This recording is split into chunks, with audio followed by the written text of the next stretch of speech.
OMG!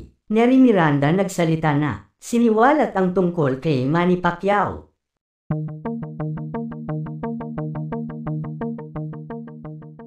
Nahaharap ngayon sa kasong 14 counts of violation sa Securities Regulation Code at syndicated estafa ang dating aktres na si Neri Miranda, na hinuli ng pulisya noong nagdaang linggo habang nasa isang convention center.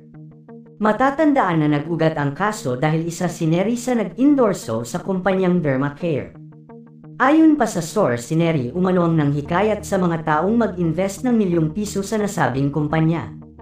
Isa nga si Neri sa malaking naging mukha ng nasabing kumpanya kaya hindi nga malabong ito ay makasuhan ng mga taong nahikayat at naloko nito.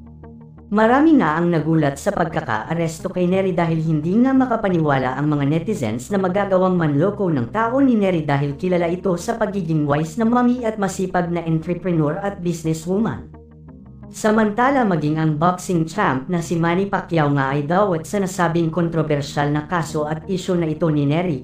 Tinalakay nga ni OG Diaz at kanyang mga kasamahan sa kanilang YouTube channel na OG Diaz Showbiz Update ang patungkol sa pagkakaugnay ng pangalan ng dalawang celebrities na sina Rufa Mae Quinto at Manny Pacquiao sa kinakaharap ngayong kaso ni Neri. Ibinahagi ni OG Diaz na may balitang sinilbihan ng warrant of arrest sina Manny Pacquiao at Rufa Mae Quinto.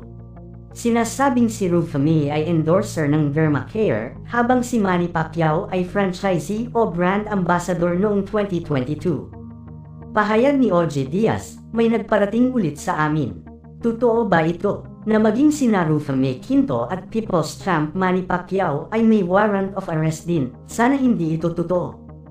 Umano'y nag-awit si Manny Pacquiao sa kasong kinakaharap ni Neri Miranda, ayon sa bagong impormasyon. Ayon sa ulat, may mga dokumentong nagsasangkot kay Manny sa ilang aspeto ng isyo, na naging dahilan upang siya umano'y ilaglag bilang bahagi ng depensa ni Neri.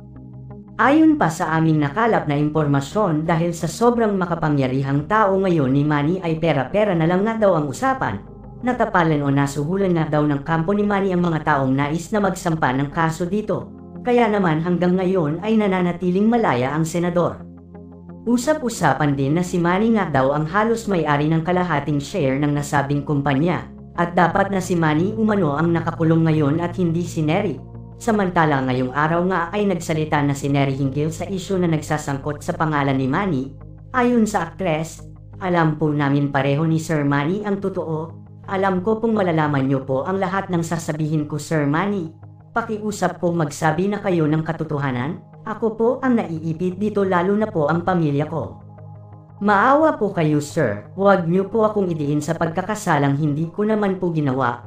Emosyonal na pahayag ni Neri Miranda.